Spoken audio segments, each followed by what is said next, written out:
Welcome to film recap. आज हम explain करेंगे Ant Man and the Wasp Quantumania को। तो स्पॉयलर्स अहेड, क्योंकि इस मूवी में एक्सप्लेनेशन के साथ साथ मैं पोस्ट और मिड क्रेडिट सीन को भी एक्सप्लेन करूंगा। तो दिल थाम के बैठिए और शुरू करते हैं इस मूवी का एक्सप्लेनेशन। कहानी के मेन प्लॉट में हमें ये दिखाया जाता है कि कैसे एंटमैन 1 में जेनेट वन डाइन अपने आप को बहुत ही ज्यादा छोटा कर लेती है और इसी चक्कर में वो क्वांटम रेल में पहुंच जाती है। ये बात है 30 साल पहले की, और क्वांटम रेल में जैसे ही वो पहुंचती है उसे बहुत सारे क्रिएचर्स का सामना करना पड़ता है। ये ऐसे क्रिएचर्स थे जिसे किसी ने ना देखा था, ना ही इसका किसी ने सामना किया था, पर जेनेट वन डाइन किसी तरह इन क्रिएचर का सामना करती है। बट बहुत सारे क्रिएचर होने के कारण जेनेट वन डाइन थोड़ी सी धाराशायी हो जाती है और यहाँ पर इनकी मदद करने आता है एक बंदा, और इस बंदे का नाम होता है कैंग द कॉन्करर। अब सीन शिफ्ट होता है और हमें दिखाया जाता है होप को, जो कि अपने पिम पार्टिकल पर और ही ज्यादा गहरा रिसर्च कर रही होती है। और उसी वक्त वहाँ आ जाता है हमारा स्कॉट बियर लेकर। अब ये दोनों छत के या बिल्डिंग के टावर में जाकर किसी छत पर चिल आउट करते हैं बियर पीकर। अब अगले सीन में हमें फनी सा माहौल दिखाया जाता है जहाँ पर हमारा स्कॉट लैंग बहुत ही ज्यादा फेमस हो चुका है। लोग इसके साथ सेल्फी ले रहे हैं, फोटो खिंचवा रहे हैं, ऑटोग्राफ ले रहे हैं। और स्कॉट लैंग ने यहाँ अपनी एक किताब भी लिखी थी और इस किताब का नाम था look out for the little guy. अभी अपनी किताब पढ़कर सब लोगों को सुना रहा था और किताब पढ़ते पढ़ते उसकी आग लग जाती है और यहाँ पर थोड़ा सा ह्यूमर क्रिएट होता है। अब इसी वक्त स्कॉट के फोन में पुलिस स्टेशन से कॉल आता है और इन्हें पता चलता है कि इनकी बेटी जेल में बंद हो चुकी है। तब होप और स्कॉट दोनों पुलिस स्टेशन जाते हैं अपनी बेटी को छुड़वाने, और वहाँ जाते ही इन्हें पता चल जाता है कि केसी लैंग ने पुलिस के साथ बदतमीजी की और उनकी गाड़ियों को भी छोटा कर दिया है। अब इन्हीं हरकतों की वजह से स्कॉट थोड़ा सा डिस्टर्ब हो जाता है और उसे बहुत बुरा लगता है। वो नहीं चाहता कि उसकी बेटी बुरे रास्ते पर चले और फिर जाके एंड में जेल चली जाए, क्योंकि स्कॉट को लगता है कि थानोस के स्नैप के बाद 5 साल ब्लिप के कारण बिना माँ बाप के रहना उसकी बेटी के लिए बहुत ही दुखदायक है, इसीलिए उसकी बेटी बहुत ही बिगड़ गई है। अब अगले सीन में हम देखते हैं कि सारे लोग मिलकर हैंक पिम के घर जाते हैं और वहाँ पर खाना खाते हैं और खाना खाते खाते आपस में बात करने लगते हैं। बातों ही बातों में जेनेट और होप केसी का साथ देते हैं। वो कहते हैं कि केसी अभी तो सिर्फ छोटी बच्ची है, अब ब्लिप के बाद जो लोग वापस आए उनके पास ना रहने को घर है ना ही खाने को खाना, तो ये लोग कहाँ जाएंगे, इसीलिए ये लोग रास्ते पर रहते हैं और पुलिस इन्हें आगे हटाती है। तो इन्हीं को रोकने के लिए केसी जाती है और इसी चक्कर में केसी जेल चली जाती है। और ऐसा केसी ने दूसरी बार किया है, इसका मतलब केसी पहले भी जेल जा चुकी है और ये बात स्कॉट को बहुत ही बुरी लगती है और वो कहता है कि मदद करने के और भी तौर तरीके हैं, तुम्हें उसे अपनाना चाहिए। अब इन सारी बातचीत को टोकते हुए हैंक पिम उन सबको अपना एक क्रिएशन दिखाता है और वो क्रिएशन है एंट सिविलाइजेशन, जहाँ पर एंट अपनी खुद के न्यूरो टेक्नोलॉजी को यूज करके अपने रहने की जगह को और ज्यादा एडवांस और हाईटेक बनाते हैं। और यहाँ हम ऑडियंस को पता चलता है कि हैंक पिम का चींटियों के साथ न्यूरो लिंक कनेक्शन और भी ज्यादा स्ट्रॉन्ग हो चुका है। अब यहाँ पर केसी भी अपने रिसर्च के बारे में बताती है। वो बोलती है कि मैंने भी क्वांटम रेल पे काफी सारी रिसर्च की है और वो सिंपल भाषा में समझाती है कि जैसे कि हमारी दुनिया एक अलग स्पेस टाइम पे चलती है जो कि खुद एक डायमेंशन है, वैसे ही क्वांटम रेल भी एक अलग डायमेंशन है जहाँ की स्पेस और टाइम अलग तरीके से काम करती है। वो कहती है कि डायमेंशंस पर जितनी रिसर्च करी जाए उतनी कम है। वो आगे कहती है कि क्या हो अगर हम अपनी दुनिया में बैठे बैठे क्वांटम रेल में बिना घुसे क्वांटम रेल की स्पेस और टाइम को स्टडी कर पाए सिर्फ एक मैप के जरिए, तो कैसा होगा। सभी लोग हामी भरते हैं और वो कहते हैं कि ये बहुत ही अच्छी बात है, क्योंकि क्वांटम रेल के अलग अलग लोकेशन पर टाइम अलग अलग काम करता है। जैसे जेनेट जब क्वांटम रेल पर 30 साल बिता कर आई थी तो हमारी दुनिया में भी 30 साल बीत चुके थे, लेकिन स्कॉट लैंग कुछ घंटे ही क्वांटम रेल पर बिता कर आया, लेकिन हमारी दुनिया में 5 साल से ज्यादा बीत चुके थे। और इसी बातचीत के दौरान केसी अपने डिवाइस को ऑन करती है और क्वांटम रेल में सिग्नल भेजने लगती है। केसी की बातें सुनकर और डिवाइस देखकर सारे खुश हो जाते हैं, लेकिन जेनेट इससे खुश नहीं होती और गुस्सा होकर कहती है कि इस डिवाइस को जल्द से जल्द बंद करो।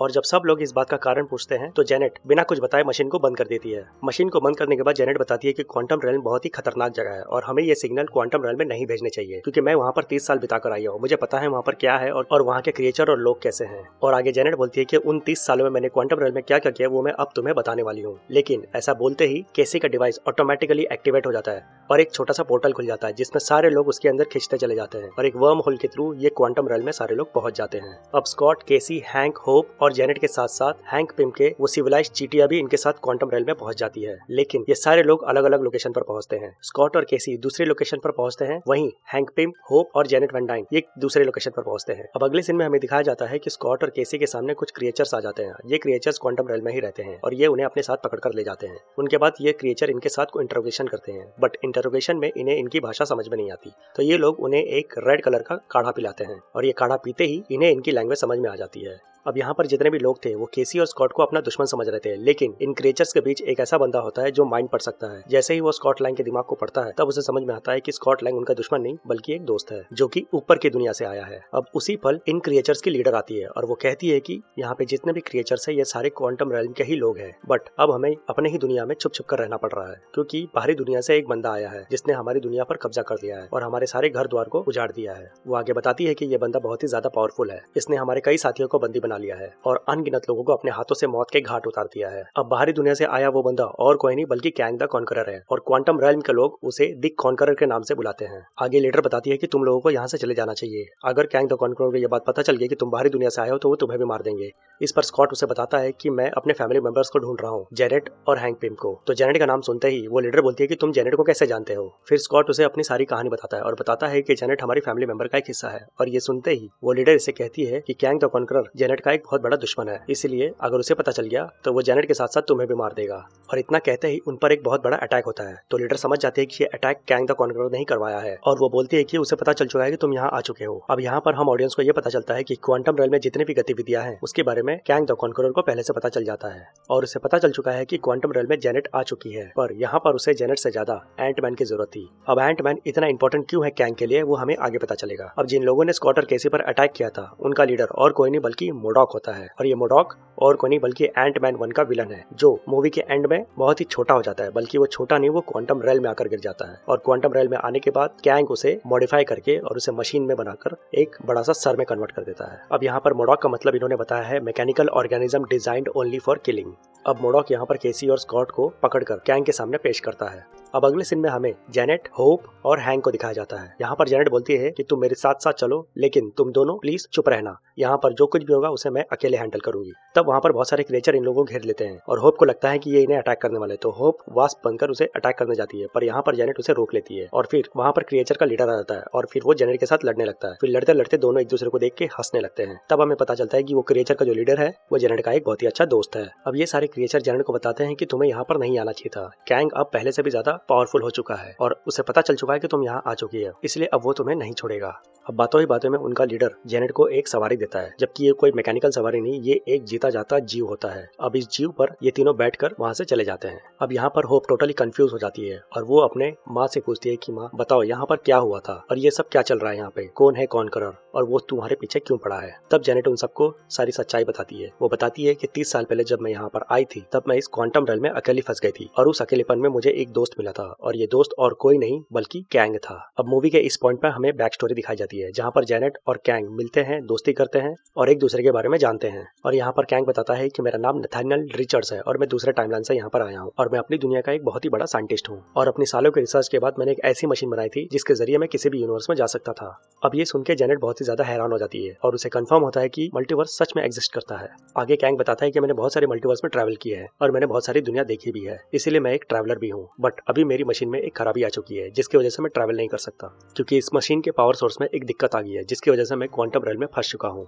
जिसके बाद कैंग जेनेट को बताता है कि अगर हम दोनों मिलकर इस पावर सोर्स को ठीक कर दे तो हम दोनों अपने अपने यूनिवर्स में वापस जा सकते हैं। ये सुनकर जेनेट बहुत ही ज्यादा खुश हो जाती है और वो अपने काम पे लग जाती है और खूब सारी मेहनत और लगन के बाद वो दोनों मिलकर कोर को ठीक कर लेते हैं और पावर सोर्स को मशीन में डालकर उसे चालू कर देते हैं। और कैंग के मशीन में बैठते ही वो मशीन फुल्ली एक्टिवेट हो जाता है, क्योंकि ये मशीन कैंग के दिमागी तरंगों से एक्टिवेट होती है और इसे चलाने के लिए भी कोई कंट्रोल्स या कोई लीवर नहीं था, बल्कि एक कैंग के सोच से ही चलती थी। अब इसका रेफरेंस डायरेक्टली हमारे हिंदू धर्म से लिया गया है, जहाँ पर रावण का जो विमान होता है या जिसे हम कहते हैं विमानास, वो रावण के सोच या कहें तो उसके मन से चलता था। उसमें कोई भी एक्सटर्नल या इंटरनल कंट्रोल्स नहीं थे जिसे चलाया जा सके। जैसे ही कैंग इस मशीन से अपना न्यूरोलिंक कनेक्शन बनाता है तब उसी वक्त जेनेट उस मशीन को छू देती है और उसके छूते ही जेनेट कैंग के सारे मेमोरीज को एक्सेस कर लेती है और वो कैंग के दिमाग में बहुत सारे विजुअल्स देख लेती है। और यहाँ पर जेनेट को पता चलता है कि कैंग कोई अच्छा आदमी नहीं है, बल्कि वो एक बहुत ही बुरा आदमी है, क्योंकि उसके पास जो मशीन और हाईटेक टेक्नोलॉजीज है उसके दम पे उसने मल्टीवर्स पर ट्रैवल किया और सारे टाइमलाइंस को रूल किया और इसी चक्कर में उसने कई सारी दुनिया को तबाह की, कई सारे यूनिवर्स को तबाह किए। इतना सब देख के जेनेट मशीन से दूर हो जाती है और कैंग समझ जाता है कि इसे अब मेरी सारी सच्चाई पता चल चुकी है, इसीलिए वो उसे एक ऑफर देता है। वो बोलता है कि अगर तुम शांति से रहोगी और चुप रहोगी तो मैं तुम्हें तुम्हारे घर छोड़ दूंगा और मैं तुम्हारे प्लेनेट को भी बख्श दूंगा। और यहाँ जेनेट बोलती है कि तुमने कई सारी टाइमलाइन और दुनिया को तबाह कर दिया है, तुम मेरी टाइमलाइन और मेरी दुनिया को भी तबाह कर दोगे। पर यहाँ कैंग उसे बोलता है कि मैं सारी टाइमलाइन पर कब्जा करूंगा, लेकिन मैं तुम्हारी टाइमलाइन और तुम्हारी दुनिया को छोड़ दूंगा, क्योंकि तुमने ही मुझे यहाँ से बाहर निकालने में मदद की है। इस पर जेनेट बोलती है कि तुम बहुत बड़े हत्यारे हो और तुम आगे जाके भी बहुत सारी हत्या करोगे, इसलिए मैं तुम्हें क्वांटम रेल से निकलने नहीं दूंगी। ये बोलकर जेनेट मशीन की कोर से वो पावर सोर्स निकाल लेती है और वहाँ से भागने लगती है। पर यहाँ पर कैंग अपने फुल फॉर्म में आ जाता है और जेनेट को पकड़ लेता है। अब जेनेट जान चुकी है वो उसके चंगुल से नहीं निकल पाएगी, इसीलिए वो अपने पॉकेट से पिम पार्टिकल निकालती है और इन पिम पार्टिकल की मदद से वो पावर सोर्स को इतना बड़ा कर देती है कि वो कैंग के किसी काम नहीं आता, क्योंकि पावर सोर्स तभी काम करेगा जब वो पावर सोर्स उस मशीन के एक्चुअल साइज में आ जाएगा। और ऐसा करते ही जेनेट वहां से दूर भाग जाती है और सालों तक कैंग से छुप कर रहती है। जिसके बाद एक दिन हैंक पिम वहां आकर जेनेट को अपने साथ क्वांटम रन से निकाल लेते हैं। अब यहीं पर जेनेट की बैक स्टोरी खत्म होती है और जेनेट बताती है कि मैंने क्वांटम रन में बहुत कुछ सहा है और मैं नहीं चाहती कि इस बात से मेरी फैमिली परेशान रहे, इसलिए मैंने ये बात तुम लोगों को नहीं बताई। इसके बाद ये तीनों एक अनजान जगह पर पहुंचते हैं और वहां पहुंचते ही एक रेस्टोरेंट सा दिखता है और वहां पर जाकर जेनेट और वो दोनों सारे लाल रंग का काढ़ा पीने लगते हैं और काढ़ा पीते ही इन्हें क्रिएचर्स की सारी भाषा समझने लगती है। अब वहीं पर उससे जेनेट का एक दोस्त मिलता है और उस दोस्त का नाम होता है क्राइलर और जेनेट उस क्राइलर से मदद मांगती है। अब यहाँ पर क्राइलर कहता है कि मैं अब क्राइलर नहीं बल्कि लॉर्ड क्राइलर हूँ और मैं यहाँ तुम्हें ही लेने आया हूँ क्योंकि मैं अब गैंग के लिए काम करता हूँ। ये सुनते ही अब यहाँ पर एक बहुत बढ़िया फाइट होती है और इस फाइट के दौरान होप, जेनेट और हैंक क्राइलर के ही स्पेसशिप को जैसे तैसे चालू करके वहां से भाग जाते हैं।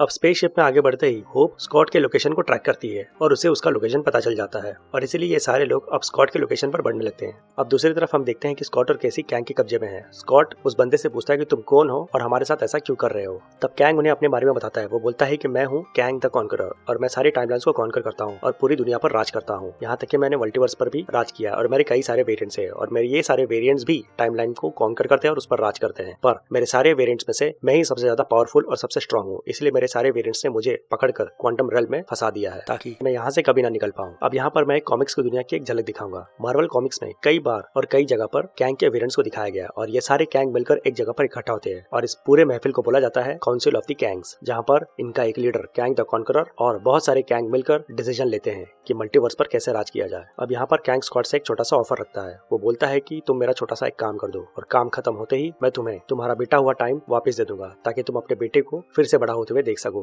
पर यहाँ पर स्कॉट को कैंग पे शक होता है और वो समझ जाता है कि ये बुरा आदमी है, इसलिए वो उसके ऑफर को ठुकरा देता है। ऐसा बोलते ही कैंग केसी को हवा में उछाल देता है और उसे जान से मारने की धमकी देता है। अब ये धमकी सुनने के बाद स्कॉट मान जाता है। अब हम अगले सीन में देखते हैं कि कैंग उन सबको लेकर उस पावर सोर्स तक ले आता है और वो बोलता है कि ये पावर सोर्स इतना बड़ा है कि मैं इसे इस्तेमाल नहीं कर सकता। तुम्हें इतना छोटा होना पड़ेगा कि तुम इसके कोर तक पहुंच जाओ और कोर पर पहुंचते ही तुम अपना पिम पार्टिकल यूज कर लो ताकि ये छोटा हो सके। अब वहीं पर उनके साथ मोडॉक होता है और मोडॉक बोलता है कि तुम्हें ये काम जितनी जल्दी हो सके उतनी जल्दी करना है, क्योंकि जितनी देर तुम वहां पर रहोगे उतनी अलग अलग चीजें तुम्हें वहां पर दिखाई देंगी और तुम्हें भ्रमित करेंगी। अब इतना सुनते ही एंटमैन कूद जाता है उस पावर सोर्स की तरफ और वो अपने आप को इतना छोटा कर लेता है ताकि वो किसी तरह उस पावर सोर्स तक पहुंच जाए। पर जैसे ही वो कोर की तरफ पहुंचने की कोशिश करता है उसे कई सारे वेरिएंट्स बनने लगते हैं। अब ये सारे वेरिएंट्स स्कॉट के साथ मिलकर उस पावर सोर्स को छोटा करने की कोशिश करते हैं और कोर की बाउंड्री तक पहुंचते ही वो सारे वेरिएंट्स नीचे गिरने लगते हैं। लेकिन उसी पल होप वहां आ जाती है और उसे पकड़कर दोनों मिलकर कोर के अंदर घुस जाते हैं और दोनों पिम पार्टिकल की मदद से उस कोर को छोटा कर लेते हैं और फिर इसी कोर को स्कॉट कैंग को देने जाता है। पर यहीं पर जेनेट और हैंक पिम स्कॉट को मना करते हैं। पर यहाँ पर स्कॉट बोलता है कि अगर ये मैंने उसे नहीं दिया तो वो केसी को मार देगा।